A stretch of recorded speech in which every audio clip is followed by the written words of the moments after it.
Hello everyone, welcome back to the channel.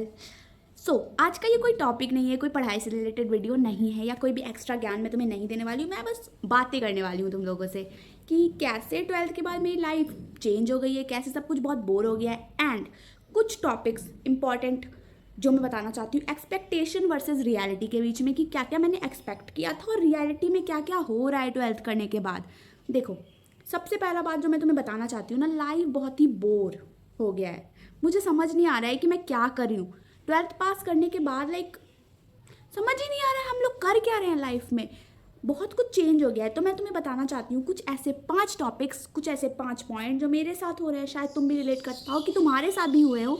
अगर तुमने twelfth exam दिए हैं या फिर तुम देने वाले हो तो तुम इसके लिए प्रिपेयर रहना कि ऐसा कुछ तुम्हारे साथ हो सकता है। तो तुम घबराना मत, क्योंकि ये सबके साथ होता है। Let's get started. एक्सपेक्टेशन।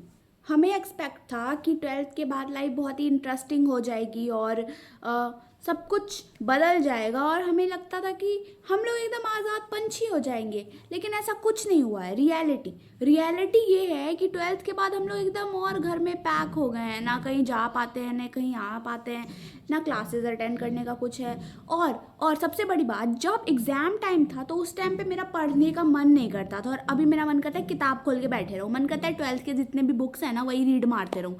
मतलब ट्वेल्थ के पहले पढ़ने का मन नहीं करता था, और अब मन करता है कि सिर्फ पढ़ते रहें। अगर तुम्हारे साथ ऐसा हो रहा है, तुम रिलेट कर पा रहे हो तो बताना।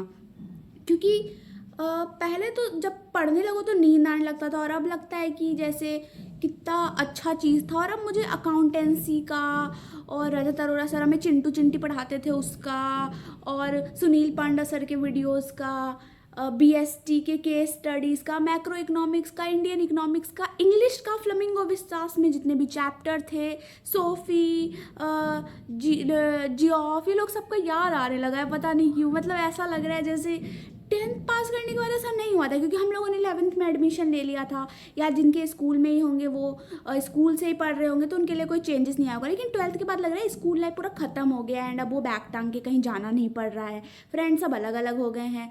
तो मतलब बिल्कुल घर में बोर और एकदम लाइफ एकदम सैड सी हो गई है। अब पता नहीं कब तक ये चलेगा, लेकिन अभी तो फिलहाल कुछ टाइम से ऐसा ही चल रहा है। पॉइंट नंबर 2 या फिर एक्सपेक्टेशन नंबर 2 बोल लो, we are so confuse guys. Twelfth pass करने के बाद हमें उस टाइम पे सोच रहे थे कि बहुत सारे करियर ऑप्शन होंगे, कुछ से कुछ कर लेंगे एंड सब कुछ पता है। लेकिन अभी कितना कन्फ्यूज़न हो रहा है। जो कॉमर्स वाले होंगे, मुझे इतना कन्फ्यूज़न हो रहा है कि मैं बीबीए करूँ, बीकॉम करूँ, कुछ समझ नहीं आ रहा है। बीकॉम के बारे में कुछ अच्छा देखो तो लगता है बीकॉम करना चाहिए, बीबीए के बारे में अच्छा देखो तो लगता है बीबीए करना चाहिए। मुझे पर्सनली बीबीए करने का मन है, लेकिन देखो तो पता चलता है कि बीकॉम का ज़्यादा स्कोप है। फिर कोई बोलता है नहीं नहीं, बीकॉम का उतना कुछ खास स्कोप नहीं है, बीकॉम अब फ्लॉप हो गया है। तो मतलब इतना कन्फ्यूज़न है लाइफ में कि समझ नहीं आ रहा है कि कौन सा कोर्स करूँ। मैं ग्रेजुएशन करूँ, साइड से सीए करूँ, सीएस करूँ, या कोई और कोर्स करूँ, एसीसीए करूँ, कौन से कॉलेज में जाऊँ, प्राइवेट की तरफ, गवर्नमेंट की तरफ, मतलब कुछ भी समझ में नहीं आ रहा है। एक तो और एक चीज़ हो रही है कि लाइफ बहुत ही कंफ्यूज हो गया है, कि ताकि तुम कुछ भी इतना भी सोचो ना कि ट्वेल्थ से पहले मैंने सब प्लानिंग कर लिया, मुझे ये करना है, ये करना है, ये करना है, लेकिन नहीं। टेंथ के बाद क्या था, एक स्ट्रीम चूज करना है। कुछ समझ में नहीं आता था, लोग साइंस ले लेता था, जाओ भाई कुछ समझ नहीं आ रहा है साइंस ले लो, जो होगा देखा जाएगा। पर ट्वेल्थ करने के बाद चाहे तुम साइंस, कॉमर्स या आर्ट्स किसी में भी रहो, बहुत ज़्यादा कन्फ्यूज़न हो जाता है कि क्या करें। अपना बिजनेस स्टार्ट करें, स्टार्टअप्स करें, यूट्यूब बनाएं, या फिर कुछ क्या करें, मतलब समझ नहीं आ रहा है। Point number 3, comparison. अब तुम ट्वेल्थ पास हो गए हो, अब तुम स्कूल में नहीं रहे, तुम बच्चे नहीं रहे, तो अब तुम्हारा कंपैरिजन किया जाएगा किसके साथ? बड़े बड़े लोगों के साथ जिनके जॉब लग गए हैं। लिटरली अभी तो रिजल्ट निकला भी नहीं है, और अभी से कितना ज़्यादा कंपेयर किया जा रहा है मुझे स्पेशली, कि मतलब उसने तो ट्वेल्थ पास करते ही जॉब ले ली। भाई मेरा तो अभी रिजल्ट भी नहीं निकला है, पास तो होने दो पहले शांति से। और देखो, रिजल्ट निकलेगा, तुम्हें लगेगा तुम्हारे 90+ आ गए ना, लाइफ सेट है, अब कोई कुछ नहीं बोल सकता है। लेकिन फिर भी बोलेगा 90%, उसके तो 93 आए हैं, 93% उसके तो 98 आए हैं, 98% उसके तो 100% आए, 100% उसके तो 310% आए हैं। मतलब तुम कितना भी ला लो ना, कंपेयर तुम्हें किया ही जाएगा। 100 में से 100 आएगा तो बोलेगा रिक्शा चलाता था ना उसका पापा, इसलिए उसके 100 में से 100 आ गए। तुम्हें तो इतना ज़्यादा सब कुछ दिया, इतना अच्छा ट्यूशन दिया, इतना अच्छा कॉपी किताब सब कुछ, फिर भी तुम्हारा नहीं आया। भाई मुझे क्या पता, मेरे नहीं आए तो नहीं आए भाई, अब रिक्शा चलाए या कुछ करे उससे मेरा क्या लेना देना, मेरे नहीं आए। ये कोई ऑफेंसिव बात नहीं है, लेकिन पता है मुझे वो लोग ज़्यादा स्ट्रगल करते हैं लाइफ में, लेकिन कंपेयर तो नहीं करना चाहिए ना। अब ऐसा थोड़ी है कि जो बच्चे को सारा सुविधा मिला है वो कम नंबर ही लाएगा, ऐसा नहीं है। बहुत सारे ऐसे अच्छे भी घर के बच्चे हैं जिनके अच्छे खासे नंबर आते हैं, तो ऐसा तो नहीं बोलना चाहिए ना कि वो गरीब घर से है तो इसलिए उसका अच्छा नंबर आया है। तो कंपेयर तुम्हें कहीं से भी किसी से भी कर दिया जाएगा, चाहे वो कोई भी हो, तुमसे जानते हो पहचानते हो नहीं जानते हो, लेकिन तुम्हें कंपेयर किया जाएगा। तो इसके लिए तुम अच्छे से रेडी रहना, ठीक है। Point number 4, change in routine. हमारा जो रूटीन है ना वो पूरी तरीके से चेंज हो गया है, हमें समझ ही नहीं आ रहा है हमें कब उठना है, कब सोना है, क्या करना है। जब स्कूल लाइफ रहता था तो एक टाइम फिक्स था कि हमें 8 बजे तक स्कूल जाना है उठ के, लेकिन अब कोई स्लीप का ऑर्डर ही नहीं है कि कब सोना है कब नहीं सोना है। लाइक कभी हम 10 बजे सोते हैं, कभी हम 12 बजे सोते हैं, कभी हम 10 बजे उठते हैं, कभी हम 11 बजे उठते हैं, कभी 7 बजे उठ जाते हैं।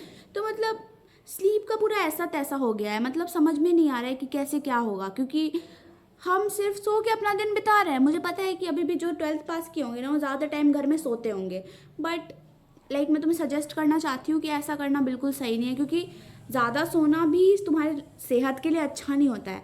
लाइक तुम एक्सरसाइज कर सकते हो, तुम कुछ नया सीख सकते हो, जैसे कि मैंने ना अभी करंट में ना कराटे क्लासेस ज्वाइन करने का सोचा है कि मैं कराटे करूँगी। तो कराटे मेरे बगल में ही घर के मार्शल आर्ट सिखाता है, तो मैं सोच रही हूँ मार्शल आर्ट ज्वाइन कर लूँ।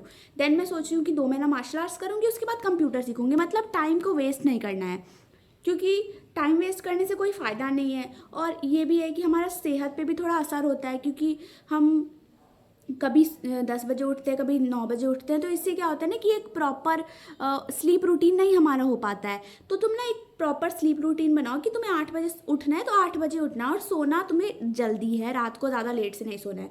तो अगर ये सब चीज़ तुम अच्छे से फॉलो करोगे ना तो तुमको आगे चल के भी कोई प्रॉब्लम नहीं होगा, कि जैसे तुम कॉलेज वॉलेज जाने लगोगे तो तुम्हें कोई प्रॉब्लम नहीं होगा। ऐसा नहीं होगा कि पहला दिन उठने में बहुत ज़्यादा दिक्कत हो रहा है, प्रॉब्लम हो रहा है। तो इसलिए एक प्रॉपर रूटीन बनाओ और कुछ नया नया क्रिएटिव चीज़ सीखने का कोशिश करो, जो भी तुम्हारे हॉबीज़ हैं उनको फॉलो करो, ठीक है। Bye bye.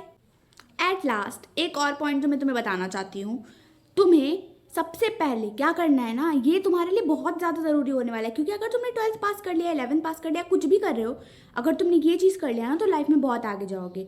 प्रॉफिट पाठशाला लेट्स स्टडी कॉमर्स को सब्सक्राइब, तुम्हें इस चैनल को सब्सक्राइब करना है और मेरे वीडियो को लाइक करना है, ठीक है। Bye bye.